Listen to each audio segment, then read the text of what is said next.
সবাইকে আবারও স্বাগতম এনইউ স্টাডি হাবে। আমাদের ক্লাস লেকচার 1-এর পার্ট 2-তে আজকে আমরা পৌঁছেছি। আমরা পার্ট 2 বা সেকশন 2টা এখন শুরু করব। বিগত ক্লাসে আমরা দেখেছিলাম বাজারজাতকরণ পরিচিতি অধ্যায়ের কয়েকটা গুরুত্বপূর্ণ টপিক। এর মধ্যে ছিল হলো বাজারজাতকরণ কি এবং বাজারজাতকরণের আওতা কতটুকু। এর মধ্যে আমরা দেখেছি প্রোডাক্ট, সার্ভিস অর্থাৎ পণ্য, সেবা, ইভেন্টস, এক্সপেরিয়েন্স বা অভিজ্ঞতা, এই যে আওতা 10টা আওতা ছিল, এই 10টা আওতা আমরা দেখেছি। এরপরে আমরা দেখেছি যে বাজারজাতকরণ বা বিপণনের মৌলিক যে ধারণাগুলো নিয়ে আসলে বাজারজাতকরণ কাজ করে বা বিপণন কাজ করে, সেগুলো আমরা দেখেছি। সেখানে দেখেছি নিড ছিল বা প্রয়োজন কি, এরপরে আমরা ওয়ান্ট দেখেছি যে ইচ্ছা বা অভাব কি, এরপরে আমরা দেখেছি হলো সর্বশেষ যেটা চাহিদা। তারপরে আমরা দেখেছি সেখানে বিনিময় ছিল, লেনদেন ছিল, বাজার ছিল, সেখানে ক্রেতা সন্তুষ্টি বা ক্রেতা ভ্যালু ছিল। তো আমরা এই টপিকগুলো দেখেছি। তো এখন আমরা শুরু করতে যাচ্ছি যে আমাদের পরবর্তী যে টপিক। আমি আগের যে টপিকটা ছিল সেখানে একটা ছোট কারেকশন দিয়ে দিই। ওয়ান্টের যে বাংলাটা সেটা আসলে অভাব হিসাবে পরিচিত। আমি একটু দেখাই দিচ্ছি। অর্থাৎ যেখানে আমরা দেখেছিলাম আমাদের যে টপিকটা, এখানে ছোট একটা মিস্টেক হয়ে গেছিল। এই জায়গাটাতে আমাদের আসলে হবে হলো ওয়ান্ট, এখানে অভাব হবে। তো আমরা একটু খেয়াল রাখবো যে আমরা এখানে যখন ওয়ান্ট বলতে প্রয়োজন, এরপরে অভাব, তারপরে চাহিদা। আমরা যদি এখানে লিখে দিয়েছি যে অভাব মানে কি, তারপরে এখানে একটা ছোট প্রিন্টিং মিস্টেক, আশা করি এটা সবাই খেয়াল করে নেবেন। তো আমরা আজকে আমাদের যে মূল টপিকে চলে যাচ্ছি। আজকে আমরা ব্যবসায়িক দৃষ্টিভঙ্গি নিয়ে কথা বলবো, অর্থাৎ company orientation toward market place. এটাকে আমরা নানান নামে চিনি, আমরা একটু নামগুলোর সম্পর্কে পরিচিত হয়ে নিই। এটাকে আমরা বলতে পারি বাজারজাতকরণ মতবাদ। আমরা এটাকে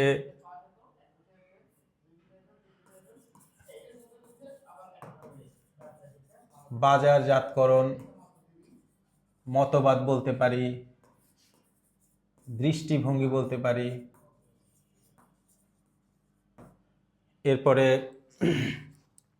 দর্শন বলতে পারি, মানে এটা বিপণন দর্শন নামে পরিচিত। এরকম নানান নামে এগুলোকে পরীক্ষা আসতে পারে। অর্থাৎ বাজারজাতকরণ মতবাদ নামে আসতে পারে, বাজারজাতকরণ দৃষ্টিভঙ্গি নামে আসতে পারে, বিপণন দর্শন নামে আসতে পারে, এরকম নানান নামে আসতে পারে। তো আমরা সবগুলো নামের সাথে পরিচিত হয়ে নিলাম। এখন আমরা চলে আসি এই নামে পরিচিত যে ব্যবসায়িক দৃষ্টিভঙ্গি, অর্থাৎ মার্কেট প্লেস। মার্কেট মানে কি? আমরা কিন্তু আগের ক্লাসে শিখলাম যে মার্কেট মানেই হলো আমাদের ক্রেতাদের সমষ্টি হলো বাজার বা মার্কেট। এখন এই ক্রেতা বা বাজারকে আমরা কিভাবে দেখি, একটা কোম্পানি কিভাবে দেখে, এইটার উপরে ভিত্তি করে কিন্তু তার ব্যবসায়িক কার্যক্রমগুলো পরিচালিত হয়ে থাকে। এই দৃষ্টিভঙ্গিটা খুবই গুরুত্বপূর্ণ একটা বিষয় ব্যবসা প্রতিষ্ঠানের সামগ্রিক যে মার্কেটিং কার্যক্রম কিভাবে পরিচালিত হবে তার জন্য। অর্থাৎ ধরে নেন যে আইফোন এবং শাওমি দুইটা ফোন কোম্পানি। এখন এই যে শাওমি ফোন,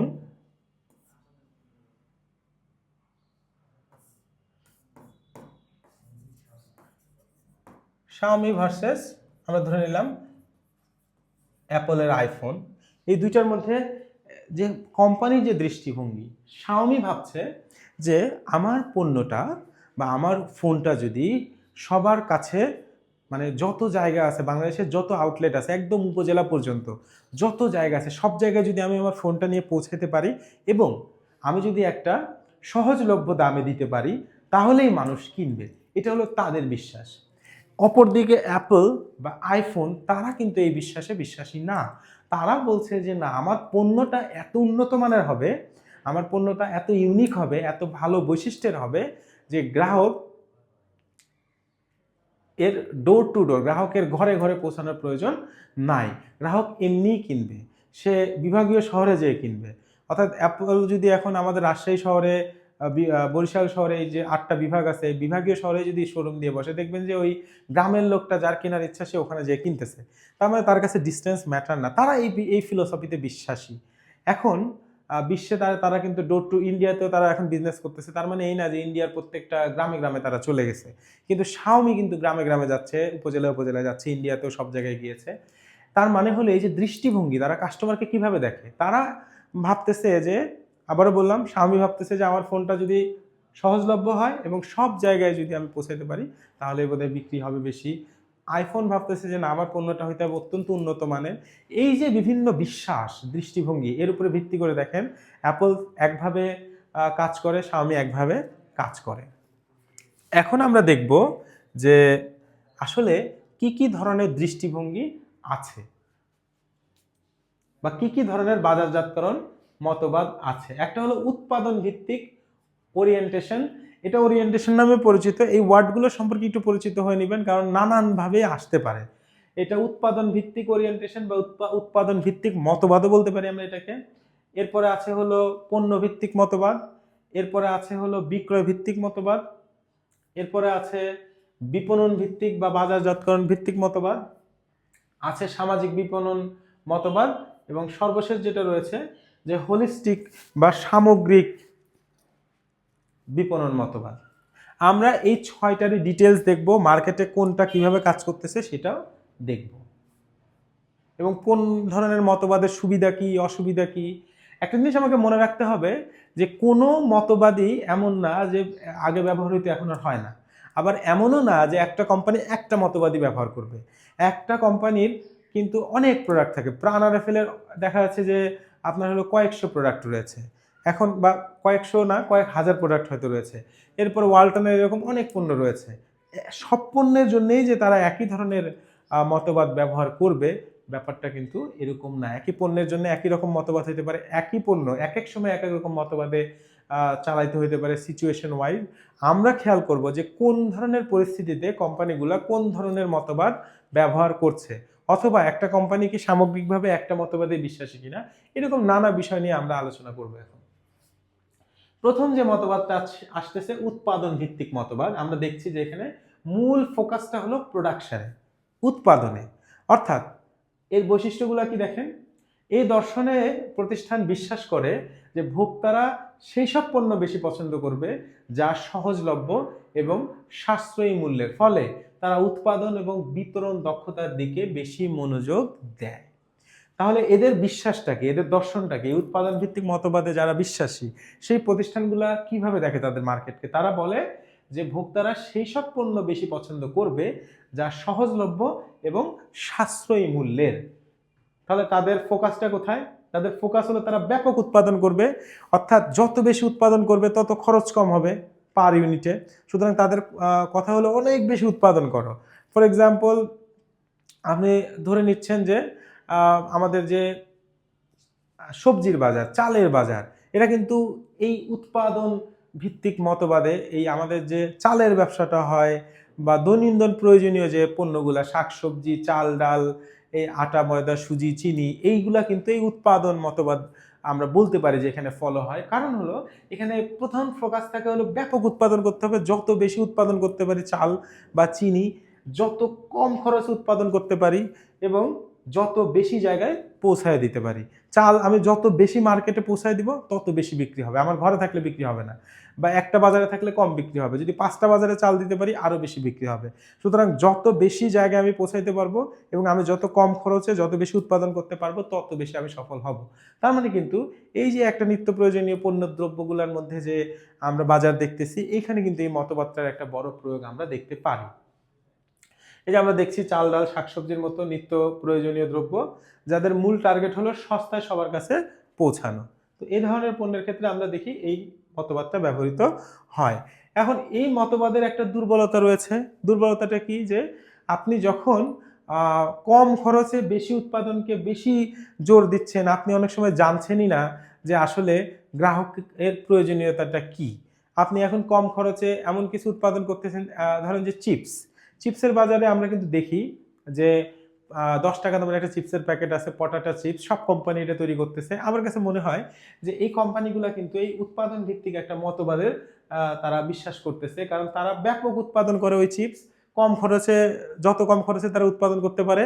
এবং দেখবেন যে এটা করতে যে অনেক ওই 10 টাকার প্যাকেটের অনেক কোম্পানি চিপসের কোয়ালিটি খুবই লো থাকে, এবং তাদের বিতরণ ব্যবস্থা অর্থাৎ গ্রামে গঞ্জে সব জায়গায় পৌঁছায় দিতে হবে, ঠিক আছে, এরকম একটা ফিলোসফিতে তারা বিশ্বাস করে। এতে সমস্যা কি হয়, অনেক সময় কোয়ালিটি লো হয়, কারণ আপনি খরচ কমাতে যাচ্ছেন, পণ্যের মান খারাপ হয়ে যেতে পারে। এবং অনেক সময় যারা সচেতন গ্রাহক, যারা যেসব গ্রাহকরা একটি ইউনিক পণ্য চায়, ভালো পণ্য চায়, তারা অনেক সময় এই পণ্যগুলো কিনতে আগ্রহী হয় না। এটা একটা দুর্বলতা। এরপর আমরা চলে আসছি পণ্য ভিত্তিক মতবাদ। তাহলে আগে ছিল কিন্তু এখানে প্রোডাকশন বা উৎপাদনের উপরে ফোকাস, এবার আমরা ফোকাস দেওয়া শুরু করছি পণ্যের উপরে।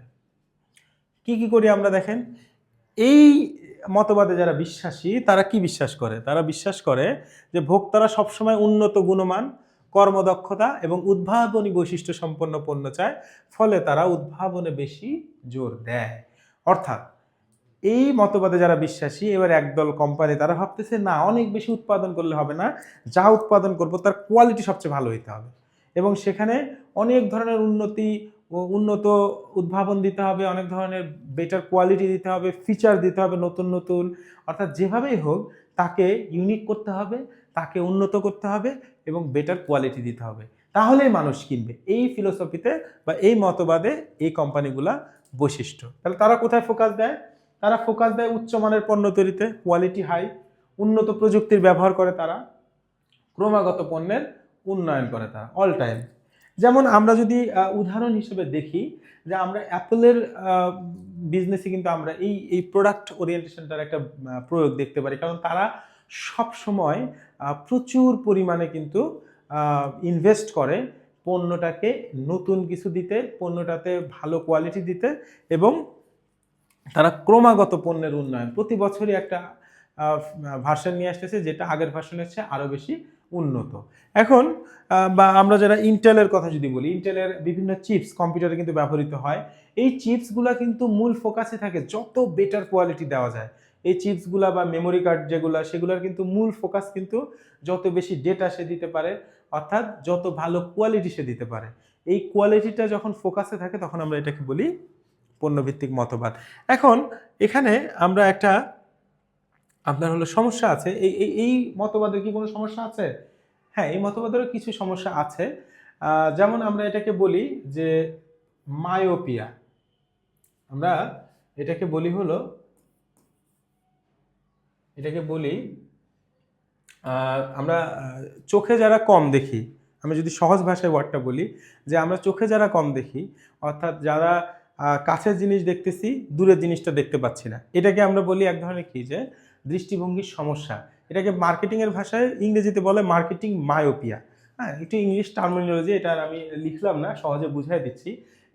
এটার একটা সমস্যা যে তারা পণ্যটা তো তাদের কাছে থাকে, কোম্পানির কাছে থাকে কি পণ্য, তো পণ্যে এত বেশি তারা ফোকাস যে কাস্টমার কি চাচ্ছে এটা অনেক সময় তারা ভুলে যায়। কেমন হইতে পারে, ফর এক্সাম্পল আমি একটা কলম তৈরি করতে যাচ্ছি, একদম উন্নত মানের কলম, তো আমি কি করতেছি, এই কলমে এখন ভাবতেছি যে কলমে একটা স্পেল চেকার দিব, অর্থাৎ সে বানান ভুল হলে ধরতে পারবে। তারপরে ধরেন আমি এই কলমের সাথে আরো উন্নত কিছু দিতে যাচ্ছি, ফর এক্সাম্পল আমি এই কলমে টাইমার দিতে যাচ্ছি, যে এরা হলো আপনাকে লেখার সময় টাইমার দিবে যে কত মিনিট করে সময় যাচ্ছে। এরপর ধরেন আমি কিন্তু পণ্যে অনেক ফোকাস করতেছি যে আরো কত কিছু দেওয়া যায়। আমি এইখানে ধরেন যে ফর এক্সাম্পল একটা মেমোরি কার্ড দিয়ে দিছি, এখানে ধরে নিলাম একটা ছোট একটা লাইটার দিয়ে দিছি, এরকম নানান কিছু দিয়ে ফেলতেছি, বা একটা ছোট আপনার হইলো চিপস দিয়ে দিছি, যেটা হয়তো ব্লুটুথ কানেক্ট করা যায়, যে এত কিছু করলেন আপনি। এখন দেখা যাচ্ছে যে পরীক্ষার হলে এই কলমটা নিয়ে যাওয়া বৈধ না। তার মানে কি, আপনি আপনার কলমে এত বেশি ফোকাসড যে মার্কেটে কি হবে, অথবা কাস্টমার এই কলমটার দাম করে ফেলছেন আপনি এত কিছু দিয়ে, একটা কলমের দামই দেখা যাচ্ছে যে 600 টাকা, এখন 600 বা 800 টাকা, এখন কাস্টমার তো এটা কিনতে যাচ্ছে না। অর্থাৎ আপনি পণ্য উন্নত মানের অনেক কিছু আছে, কিন্তু গ্রাহকের প্রয়োজনটা আপনি বুঝছেন না, গ্রাহকের কতটুকু দরকার। গ্রাহকের হয়তো ওই টাইমারটা হলেই চলতো, আর এটা হলে গ্রাহকের পছন্দ হতো, কিন্তু আপনি আরো অনেক এক্সট্রা কিছু দিয়ে ফেলতেছেন। অথবা স্পেল চেকার হলেও গ্রাহকের সুবিধা হয়, কিন্তু আর কিছু দরকার নেই, কিন্তু আপনি আরো বেশি কিছু দিচ্ছেন, দিতে যে দাম বাড়ায় ফেলতেছেন।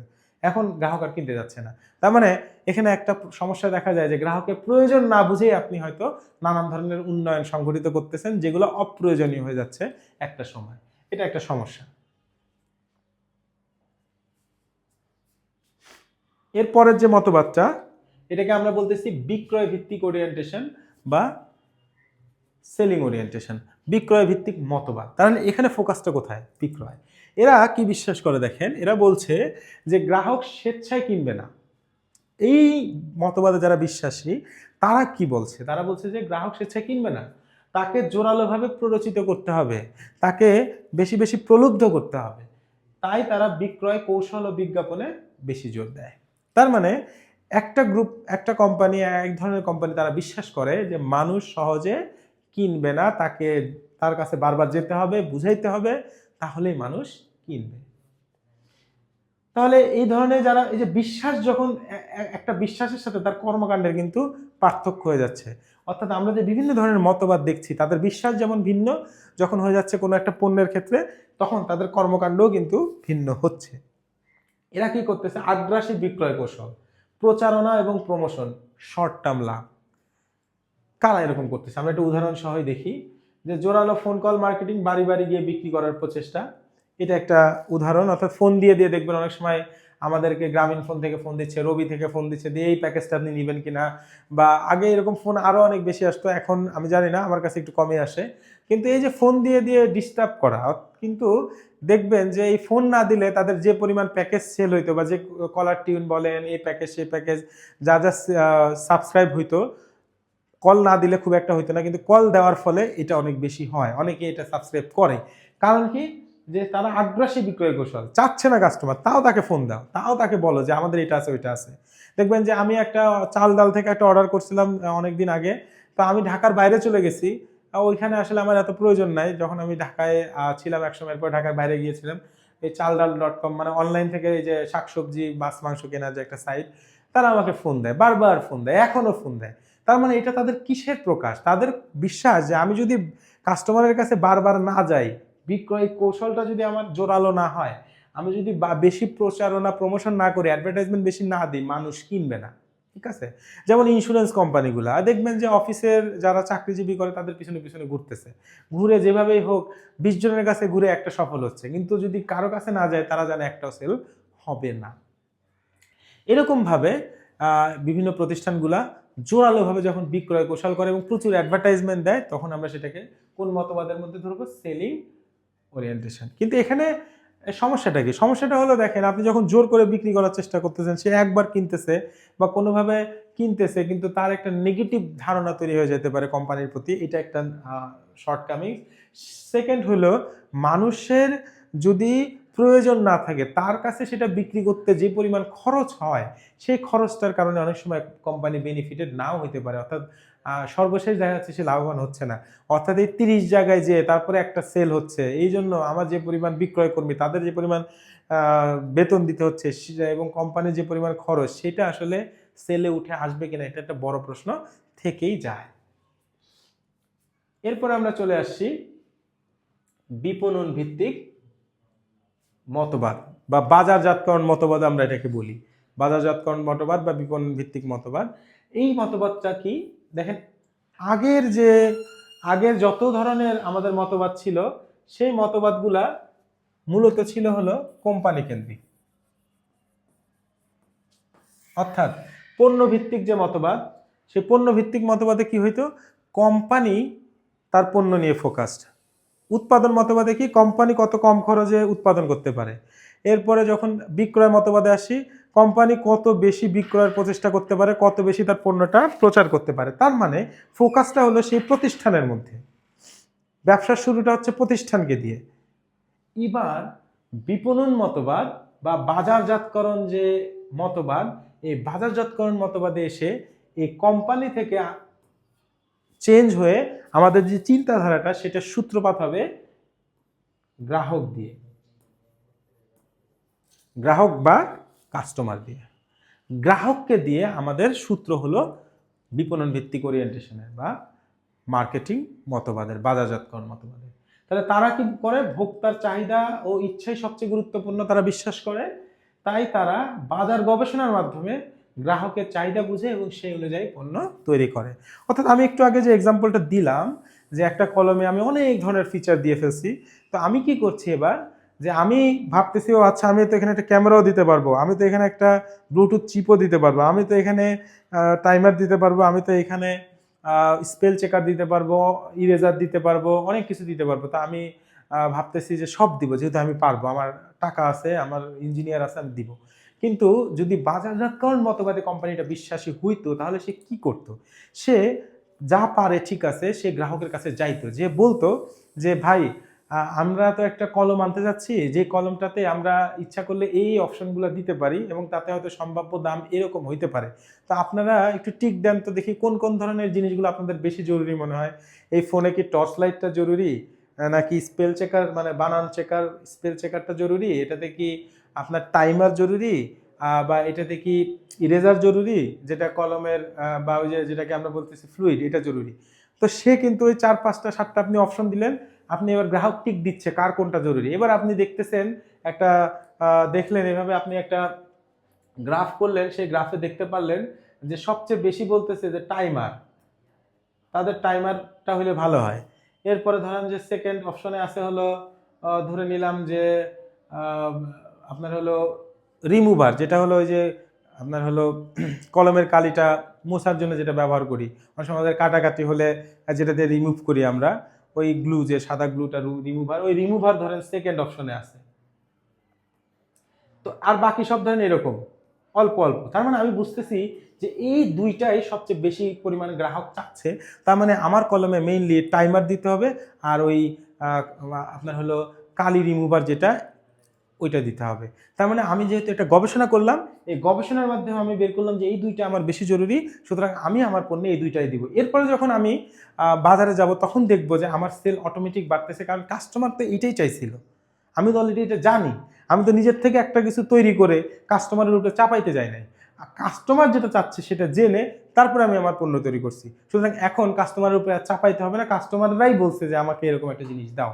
এই জন্য যদি আমরা বাজারজাতকরণ মতবাদ বলি, বা যেটা আধুনিক মতবাদ, আধুনিক বাজারজাতকরণ মতবাদ, তার সূত্রপাতটা হয় কোম্পানি থেকে না, গ্রাহক থেকে। তাহলে এরা কি গ্রাহকের চাহিদা বোঝে, সন্তুষ্টি নিশ্চিত করে এবং দীর্ঘমেয়াদী সম্পর্ক তৈরি করে। আগের ক্লাসেও আমরা বলেছি যে যারা বাজারজাতকরণ মতবাদে বিশ্বাসী তারা দীর্ঘমেয়াদী সম্পর্ক চায়। তারা চায় একই কাস্টমার সারা সারা জীবন আমাদের কাছ থেকে পণ্য কিনুক। ওয়ালটন যদি সে মার্কেটিং কনসেপ্টে বিশ্বাসী হয় তাহলে সে কি করবে? সে একটা গ্রাহককে, একটা ফ্রিজের সমস্যা হলো, সে আমার কাছে আসলো কমপ্লেন নিয়ে, আমি তাকে কিনে যেহেতু বেঁচে ফেলছি তাকে এখন যেন তেনভাবে একটা সার্ভিস দিয়ে পাঠিয়ে দিলাম না। তারা এখন কি করছে? তারা দেখেন বাড়িতে গিয়ে আপনার সার্ভিসটা দিয়ে আসতেছে, ইনস্টল করে দিয়ে আসতেছে। তারা আপনাকে এমনভাবে সার্ভিস দিচ্ছে, চাচ্ছে যে আপনার সাথে আমার একটা দীর্ঘমেয়াদী সম্পর্ক হোক। ফ্রিজ একবার কিনছেন মানে আপনার সাথে সম্পর্ক কেনার পরে শেষ, আর আপনার সাথে আমার দেখা হওয়ার দরকার নেই, এটা তারা চায় না। অনেক সময় ফোন করে তারা জিজ্ঞেস করে যে আপনার কোনো সমস্যা আছে কিনা, কমপ্লেন করলে সাথে সাথে বাসায় যাচ্ছে, সার্ভিস দিয়ে আসতেছে। এই যে সার্ভিসগুলো তারা দিচ্ছে, কারণ কি? কারণ তারা চায় একটা দীর্ঘমেয়াদী গ্রাহক সম্পর্ক। তো এখন আসলে অনেক প্রতিষ্ঠানে এটা ব্যবহার করে, বা আধুনিক বিপণনের আমরা ইউনিলিভারের এক্সাম্পল দিয়েছি। এছাড়াও আপনি দেখবেন বেশিরভাগ প্রতিষ্ঠানগুলোই এখন এই তার পণ্যের সফলতার জন্য তারা এই বাজারজাতকরণ মতবাদে বিশ্বাসী। কারণ তারা শুরুটা করে কাস্টমারের উপরে গবেষণা করে দেখে যে কোন ধরনের পণ্য, কী টাইপের পণ্য, কী কী ফিচার দিলে চলবে, সেই অনুযায়ী তারা পণ্য তৈরি করে। এবার আসতেছি এই এটাও একটা বিপণন মতবাদী, অর্থাৎ আগে যে মার্কেটিং ওরিয়েন্টেশন বা বাজারজাতকরণ যে মতবাদটা ছিল তার সাথে এবার সমাজ যোগ হইল। তার মানে আমরা যে ব্যবসা করছি কোথায় করছি? একটা সমাজে করছি। এখন দেখবেন যে আমাদের শহরে এই যে যারা ঢাকা শহরে আছি, আমরা দেখবো যে বুড়িগঙ্গা নদী, যারা কখনো ঢাকায় এসেছেন, এটা এই বুড়িগঙ্গা নদীর পানি কালো হয়ে গেছে। কেন কালো হয়েছে? আমাদের যে ইন্ডাস্ট্রিয়াল ওয়েস্টগুলা, সেই ওয়েস্টগুলা এই নদীতে গিয়ে গিয়ে এই নদীটাকে কালো করে ফেলছে। অর্থাৎ আমরা পরিবেশটাকে দূষণ করে ফেলছি। আমাদের সমাজে অনেক মানুষ পড়াশোনার সুযোগ পাচ্ছে না, আমাদের সমাজে অনেক মানুষ সুস্থ চিকিৎসার সুযোগ পাচ্ছে না। তো তাদের জন্য কিছু করা, এইটা যখন আমাদের এই বিপণনের সাথে যোগ হলো, তখন আমরা সেই মতবাদকে বলতেছি সামাজিক বিপণন মতবাদ। এরা কি বিশ্বাস করে? এরা বলে শুধু গ্রাহকের নয়, সমাজ এবং পরিবেশের মঙ্গলও বিবেচনায় নিতে হবে। শুধু গ্রাহককে সন্তুষ্ট করলাম, সন্তুষ্ট করতে যে কোম্পানিও লাভবান হইল কিন্তু পরিবেশ ক্ষতি হয়ে গেল, সমাজের মানুষ ক্ষতিগ্রস্ত হয়ে গেল, এই কাজটা করা যাবে না। তাহলে তারা কোথায় ফোকাস করে? গ্রাহক সন্তুষ্ট তারা করবে কিন্তু পরিবেশ রক্ষা করবে এবং সামাজিক দায়িত্ব পালন করবে।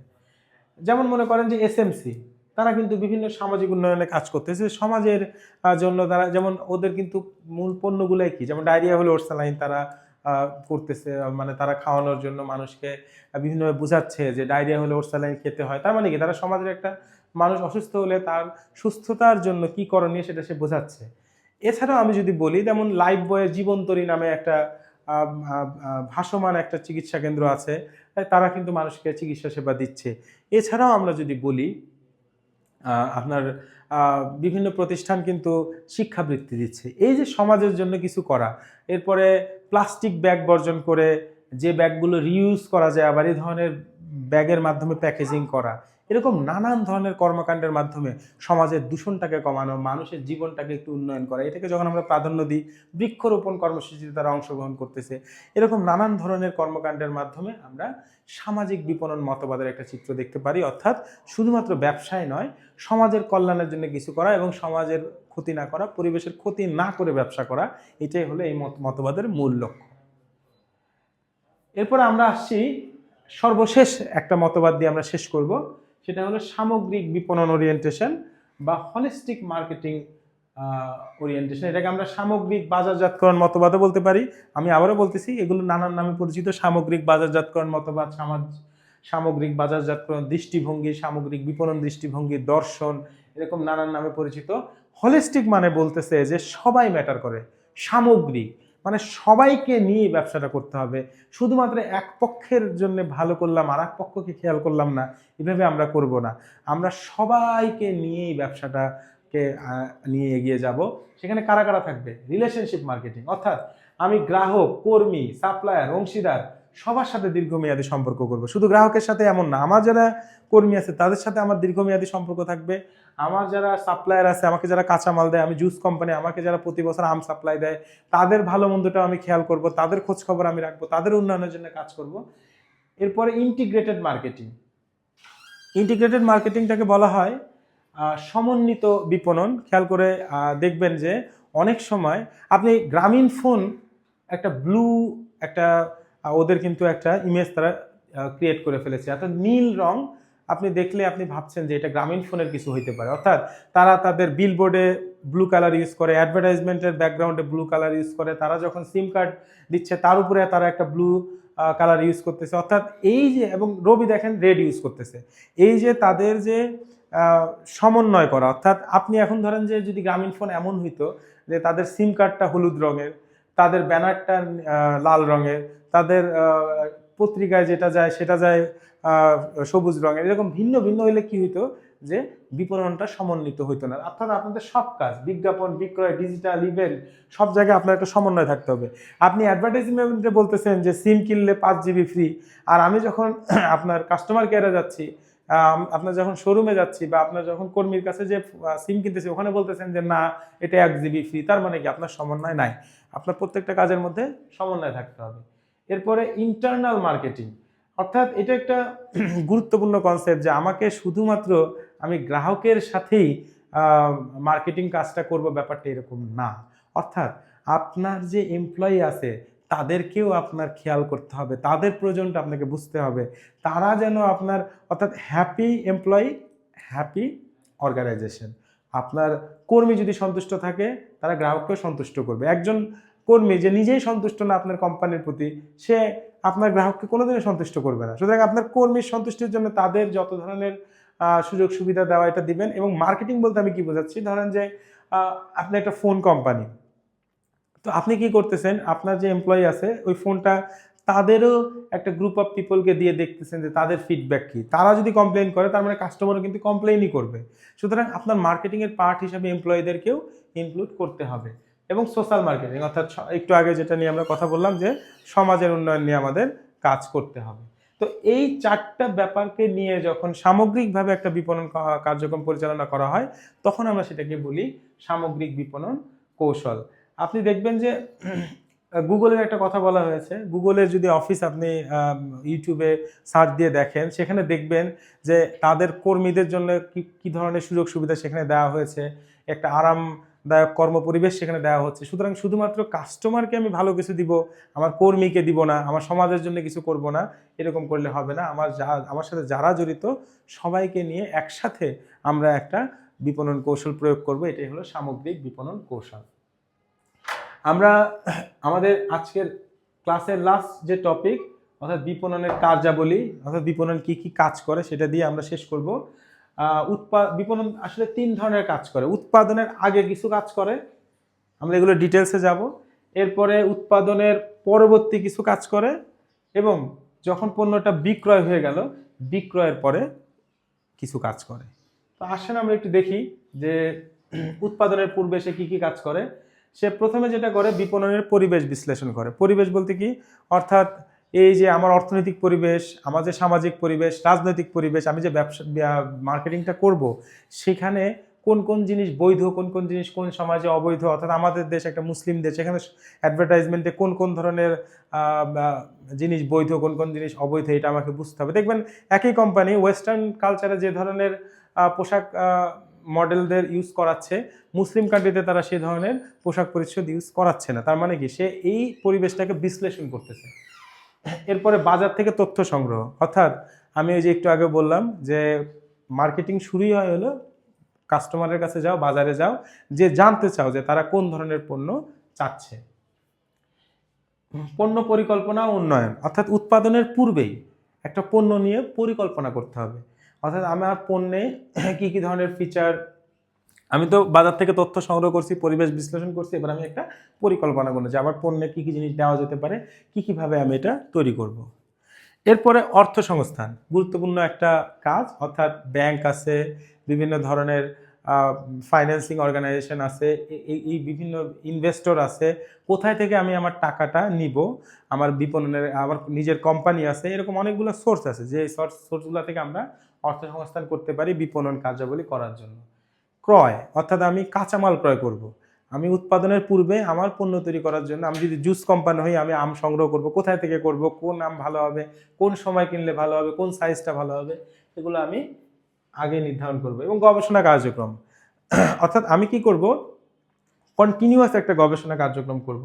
আমরা এই যে ধরেন আইফোন নিয়ে আমরা অনেক বেশি চাহিদা সম্পন্ন একটা পণ্য ভাবি, কারণ এটার ফিচার অনেক উন্নত হয়, অনেক ইউনিক হয়। কেন হয়? আইফোনের যে বার্ষিক গবেষণার বাজেট, এটা বাংলাদেশের যে মানে প্রতি বছরের যে অর্থনৈতিক বাজেট, মানে 7 লক্ষ কোটি টাকার মতো বাংলাদেশে বর্তমানে বাজেট চলছে। তো ওদের এই গবেষণার পিছনে বছরে দেখা যাচ্ছে 4 লক্ষ কোটি টাকার বেশি তারা ব্যয় করে। অর্থাৎ আমাদের বাজেটের অর্ধেকের বেশি টাকা এই কোম্পানি শুধু প্রতি বছর গবেষণার জন্য ব্যয় করে। অর্থাৎ কোন ধরনের নতুন ফিচার দিব, এই ব্যাপারে তারা গবেষণা করে, কোনটা দিলে ভালো হবে, কোনটা দিলে বেস্ট ফিট হবে। এমনি এমনি তারা সবার চেয়ে ভালো একটা ফিচার নিয়ে আসে না। এরপরে উৎপাদন পরবর্তী কার্যাবলী, অর্থাৎ উৎপাদন হয়ে গেছে পণ্য, এখন আমি কি কি করব। আমি প্রমিতকরণ বলে এটাকে। প্রমিতকরণ মানে হলো মান নির্ধারণ। এর সাথে আরেকটা ডিরেক্টলি কানেক্টেড, পর্যায়িতকরণ। অর্থাৎ ধরে নেন যে আমি একজন আম ব্যবসায়ী, তো আমি আগে মান নির্ধারণ করছি, যেগুলো মানটা কি, যে হলুদ রং এবং যেগুলো পুরোপুরি পাকা, আর সবুজ রং কাঁচা, 2টা মান নির্ধারণ করছি। এবার এই মান অনুযায়ী এগুলোকে ভাগ করা, অর্থাৎ আমগুলোকে আমি এখন ভাগ করে ফেলছি এবং দামও আলাদা ধরতেছি। পাকা হলুদ আমের জন্য একরকম দাম, কাঁচা সবুজ আমগুলোর জন্য এক রকমের দাম। অর্থাৎ প্রমিতকরণ মানে কি, মান নির্ধারণ করা। আর পর্যায়িতকরণ মানে কি, ওই মান অনুযায়ী পণ্যটাকে এবার ভাগ করা বা সাজানো। প্রত্যেকটা পণ্যই ব্যবসায় যারা করে তাদের পণ্যের প্রথমে একটা মান নির্ধারণ হয়, তারপরে ওই মান অনুযায়ী পণ্যগুলোকে সাজানো হয়। অর্থাৎ সেই মানটা হতে পারে তার ওজন অনুযায়ী, তার রং অনুযায়ী, তারপরে তার বৈশিষ্ট্য অনুযায়ী। সেই অনুযায়ী প্রথমে আমি মান নির্ধারণ করবো যে এই মানের পণ্যগুলা এই দামে যাবে, এই প্যাকেটে যাবে, ওই অনুযায়ী সাজানোটাই হলো পর্যায়িতকরণ। এরপরে গুদামজাতকরণ, অর্থাৎ পণ্য আমার উৎপাদন হয়ে গেছে, এটাকে স্টোর করতে হবে, এটাও বাজারজাতকরণের একটা কাজ। এরপরে মোড়কীকরণ, অর্থাৎ আমার পণ্য এখন একটা প্যাকেজিং করা, পণ্য উৎপাদনের পরে সেটাকে সুন্দর একটা, যেমন ফোন তৈরি হয়ে গেছে, এবার ফোনের জন্য দেখবেন যে প্রত্যেকটা ফোন কোম্পানির একটা সুন্দর প্যাকেট থাকে, অর্থাৎ আমাদের যে কাগজেরই প্যাকেটগুলো তৈরি হয়, বাট সেটা কত সুন্দর ওয়েতে করা যায়, এটা বাজারজাতকরণের একটা কাজ। পরিবহন, অর্থাৎ পণ্যটাকে গ্রাহকের কাছে পৌঁছিয়ে দেওয়া, এটাও কিন্তু বাজারজাতকরণের একটা কাজ। মূল্য নির্ধারণ, একটা দাম নির্ধারণ করা, কত দামে আমি পণ্যটা বিক্রি করবো, এটাও বাজারজাতকরণের কাজ। বন্টন প্রণালী নির্বাচন, বন্টন প্রণালী কি, এই যে আমার পণ্যটা কি ডিরেক্ট কাস্টমারের কাছে যাবে, যেমন ধরেন যে রবির সিম কার্ড, গ্রামীণ ফোনের সিম কার্ড, সে কিন্তু তার যে আউটলেট আছে তার মাধ্যমে সরাসরি গ্রাহকের কাছে বিক্রি করছে। আবার সে কিন্তু অনেক সময় এজেন্টের মাধ্যমেও যাচ্ছে, যে একটা দোকান আছে, সেই দোকানে গেলে গ্রামীণ ফোনের সিম কার্ড পাওয়া যায়। তাহলে আপনি কয় ধরনের বন্টন প্রণালীতে যাবেন? এখন আপনি কি সরাসরি গ্রাহকের কাছে আপনি নিজে যাবেন, নাকি আপনি নিজেও যাবেন, আবার আপনি এজেন্টের মাধ্যমেও যাবেন, পাইকারি বিক্রেতা থাকবে, আপনার খুচরা বিক্রেতা থাকবে, ডিস্ট্রিবিউটর থাকবে, ডিলার থাকবে, এরকম আপনার বন্টন প্রণালীটা আপনি ঠিক করেন কিভাবে আপনি গ্রাহকের কাছে পৌঁছাবেন। এরপরে বিজ্ঞাপন, অর্থাৎ আপনি অ্যাডভার্টাইজমেন্ট দিবেন, এটাও বাজারজাতকরণের একটা কাজ। এবং সর্বশেষ হলো বিক্রয়, দিয়েই উৎপাদন পরবর্তী কাজটা সমাপ্ত হচ্ছে, অর্থাৎ আপনি সেল করে ফেললেন। সেল করে ফেলার পরে আবার বিক্রয় পরবর্তী কার্যাবলী, মানে বিক্রয় করা মানেই কিন্তু মার্কেটিং এর কাজ শেষ না, আগে শেষ হইতো, একটা সময় সেল হয়ে গেছে আমার কাজ শেষ, কিন্তু এখন সেল হয়ে যাওয়া মানে আমার কাজ শেষ না, সেল হওয়ার পরে আসলে ইম্পর্টেন্ট কাজটা শুরু। সেল হওয়ার পরে যখন গ্রাহকের পণ্য নিয়ে কোনো সমস্যা হয়, তখন তাকে আমাকে দিতে হয় বিক্রয় উত্তর সেবা বা আফটার সেল সার্ভিস। যদি গ্রাহকের কোনো একটা সমস্যা হয় পণ্য নিয়ে, তারপরে সে যদি সেটা আমার কাছে নিয়ে আসে এবং সে যদি সেটা সমাধান পায়, সে একটা সন্তুষ্ট কাস্টমার হয়, সে বারবার কিনতে চায়। ভোক্তার সন্তুষ্টি যাচাই, ফিডব্যাক নিব আমরা ফিডব্যাক নিয়ে দেখবো যে কাস্টমার আসলে পণ্যটা নিয়ে স্যাটিসফাই কিনা। আমরা এগুলো কিন্তু এখন অনলাইনে নিলে আমরা দেখতে পাই, তারা কমেন্টস করে জানায়, তারা পোলের মাধ্যমে জানায়, রিভিউ দেয়। এবং সর্বশেষ হলো সংশোধনমূলক ব্যবস্থা গ্রহণ, যদি কোনো সমস্যা থাকে তাহলে আমরা কি করব, সেটা অনুযায়ী সংশোধনমূলক ব্যবস্থা নিব। যদি ফিডব্যাক দেখি খারাপ, আমরা সেটা অনুযায়ী সংশোধনমূলক ব্যবস্থাটা নিব। তো এই ছিল আমাদের আমাদের উৎপাদনের পরবর্তী কার্যাবলী এবং বিক্রয় পরবর্তী কার্যাবলী, এবং সামগ্রিকভাবে আমাদের বাজারজাতকরণ যে পরিচিতি যে চ্যাপ্টারটা, এটা কিন্তু মোটামুটি আমরা বলতে পারি যে এখানে সমাপ্ত হলো। এখন পরবর্তীতে আমরা নেক্সট ক্লাসে কোশ্চেনগুলো নিয়ে একটু অ্যানালাইসিস করব। তার আগে এই টপিকগুলো নিয়ে যদি কোনো ধরনের কনফিউশন থাকে, কোনো টপিক নিয়ে যদি আরও বেশি উদাহরণ বা কোনো ধরনের ক্ল্যারিফিকেশনের দরকার হয়, সবাই কমেন্টস করবেন, আমরা পরবর্তী ক্লাসে সেগুলো অ্যাড্রেস করে পরবর্তী ক্লাস শুরু করব। আমরা প্রশ্নগুলো দেখব নেক্সট ক্লাসে কী ধরনের প্রশ্ন আসে এবং কিভাবে আমরা প্রশ্নগুলোর উত্তর লিখব, এটা নিয়ে আমরা পরবর্তী ক্লাসে এই চ্যাপ্টার থেকে দেখব। আজকের মতো আমি এখান থেকে বিদায় নিচ্ছি। আমি মোহাম্মদ বেলাল হোসেন, প্রভাষক মার্কেটিং, 40তম BCS সাধারণ শিক্ষা ক্যাডার, কর্মরত আছি সবুজবাগ সরকারি কলেজ, ঢাকায়। সবাই ভালো থাকবেন এবং এই নিউ স্টাডি হাবের সাথে থাকবেন।